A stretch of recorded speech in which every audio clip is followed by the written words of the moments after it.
I never thought the man I spent 12 years loving would abandon me in another state with a dead phone, one suitcase, and less than $40 in my wallet.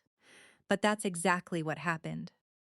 And somehow, that wasn't even the worst part. The worst part was discovering that my husband hadn't just left me behind. He had planned it. My name is Emily Carter. I'm 38 years old, from Denver, Colorado, and I work as a senior accountant for a regional healthcare company. For most of my life, I believed that if you were loyal to your family, eventually that loyalty would come back to you. I was wrong. I grew up as the invisible child. My older brother Jason was the golden child.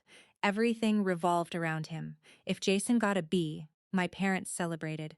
If I got straight A's, they asked why one score wasn't higher. When Jason crashed my father's truck at 17, my parents blamed the weather. When I accidentally broke a lamp at 13, I was grounded for a month. I spent my childhood trying to earn love that was freely given to someone else. I became responsible, independent. I learned not to ask for much. By 26, I had built a stable life. I had a good job, my own apartment, a small circle of friends. And then I met Ryan Mitchell. He was charming, funny, confident, and unlike anyone I'd dated before, he made me feel seen. For someone who spent her entire childhood feeling overlooked, that feeling was addictive. When he proposed 3 years later, I said yes without hesitation. My parents loved him. Actually, they loved him more than they loved me. Ryan and Jason became friends almost immediately. The three of them would joke together while I sat quietly beside them. It should have bothered me, but I convinced myself that it was a good thing. I thought it meant my family was finally accepting me.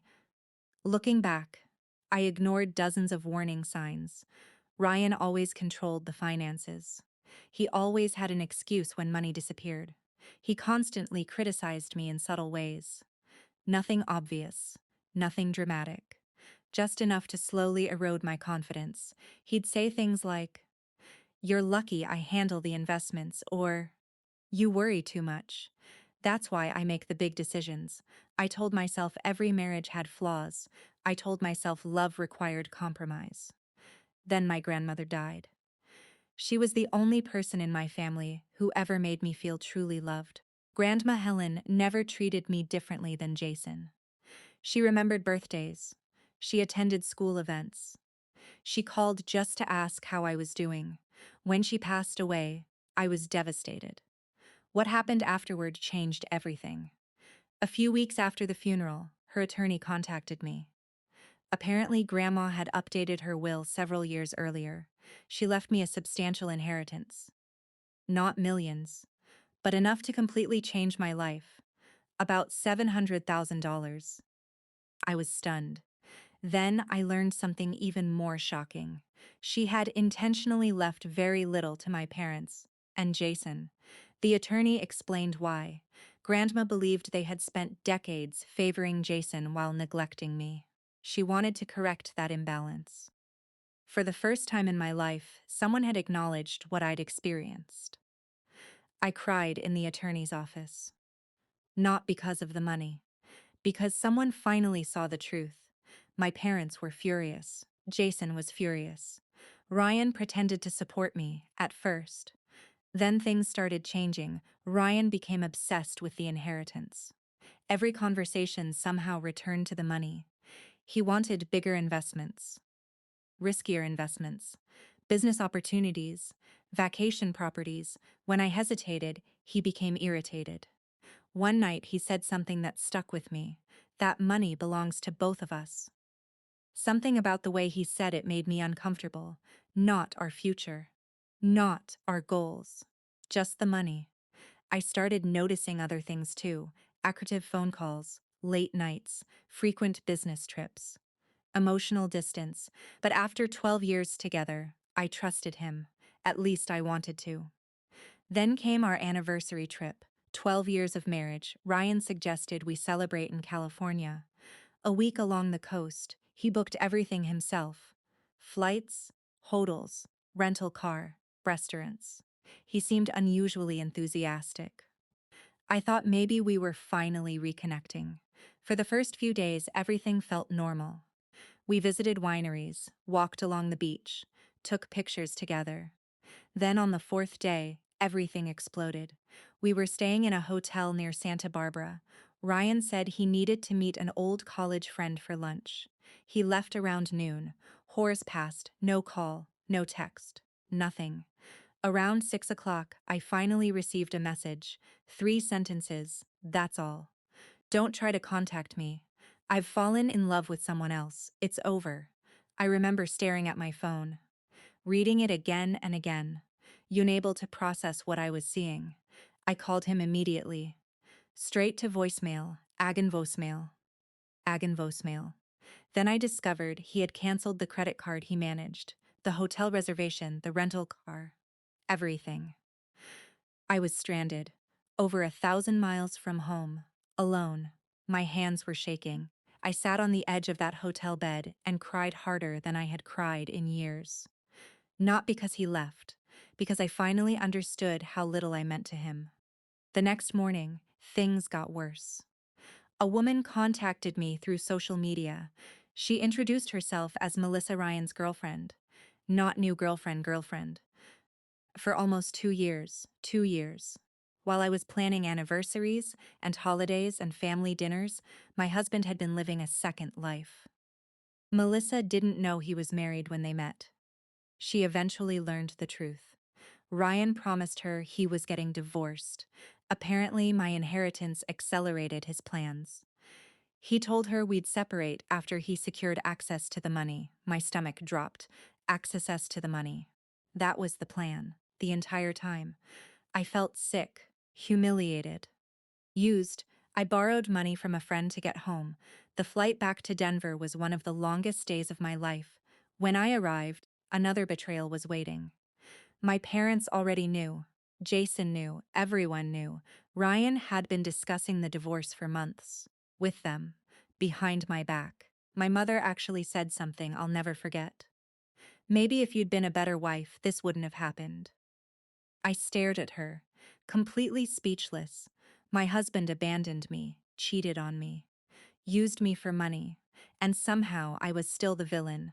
That was the moment something inside me finally broke. Not emotionally. Emotionally, I had already shattered. What broke was my need for their approval. I was done. I hired an attorney, filed for divorce, cut contact with my parents, cut contact with Jason, changed my number, started therapy, and slowly rebuilt my life. The first year was brutal. Some days I barely got out of bed. Some days I questioned every decision I'd ever made. But healing happened one small step at a time. I focused on work, I exercised, I traveled. I learned who I was without constantly chasing acceptance. For the first time in my life, I built boundaries. Real boundaries. The inheritance helped. I invested carefully, bought a modest home, expanded my professional certifications. Eventually, I started my own accounting and financial consulting firm.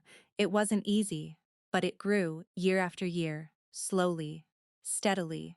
Honestly, 5 years passed. Then karma started arriving, not dramatic movie karma, real life karma, the kind that develops quietly over time. I learned through mutual acquaintances that Ryan's relationship with Melissa had collapsed. Apparently, he cheated on her too, several times. Shocking. I know. The man who betrayed his wife turned out to be dishonest. Who could have predicted that? His finances were also a disaster. The risky investments he once pushed me toward had failed spectacularly.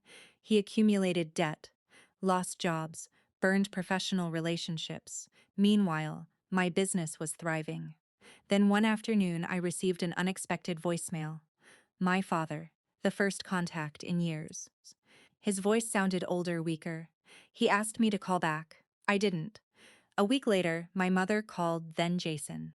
Then more messages followed. Eventually, curiosity got the better of me. I listened, and suddenly everything made sense. Jason was in serious financial trouble. Over the years, my parents had continued rescuing him from every mistake, failed businesses, credit card debt, bad investments, legal problems. They drained their retirement savings helping him. Then my father suffered health issues. Medical expenses piled up. The family finances collapsed. The golden child they spent decades protecting couldn't save them. Now they needed help. My help. The daughter they ignored. The daughter they blamed. The daughter they abandoned emotionally for most of her life. For weeks I struggled with what to do. Part of me wanted revenge. Part of me wanted to ignore them forever. Part of me still carried the wounded child desperate for love. Eventually, I agreed to meet them. One meeting, at a coffee shop, neutral ground. When they walked in, they looked different, smaller somehow, not physically. Emotionally, life had humbled them. My mother started crying almost immediately. My father apologized. Jason apologized. Real apologies, not excuses. Not explanations, apologies. They admitted things I never expected to hear. The favoritism, the neglect, the unfair treatment, everything. For years, I imagined hearing those words. Now that they were finally spoken, I felt strangely empty. Validation doesn't erase damage, it only confirms it existed. Then they asked for financial help.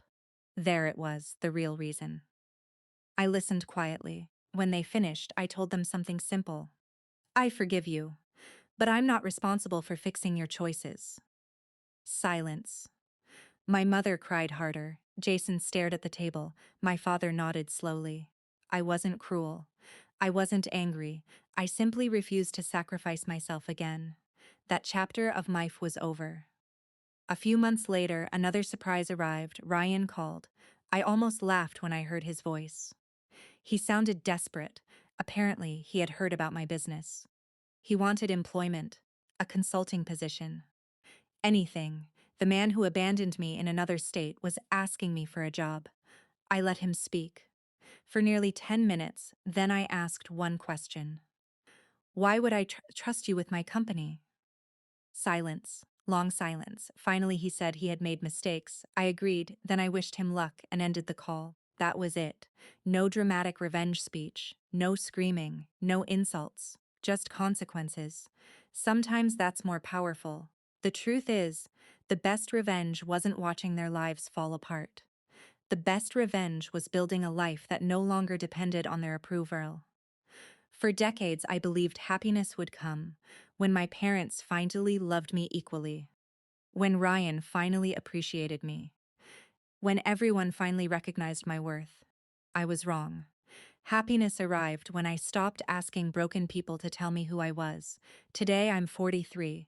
My business employs 12 people. I mentor young professionals. I have friends who feel like family. I have peace, real peace. My parents and I maintain limited contact, civil but distant. Jason is working to rebuild his life. I genuinely hope he succeeds. Ryan remains a stranger, and that's exactly where he belongs. If there's one lesson I've learned, it's this. The people who betray you often believe you'll always be there waiting. Waiting to forgive, waiting to rescue them, waiting to accept less than you deserve. But sometimes the most important thing you can do is walk away. Not because you're bitter. Not because you're seeking revenge, because you're finally choosing yourself. And when you choose yourself, after years of being everyone else's backup plan, something incredible happens. You stop surviving, and you start living. That's the kind of karma nobody sees coming.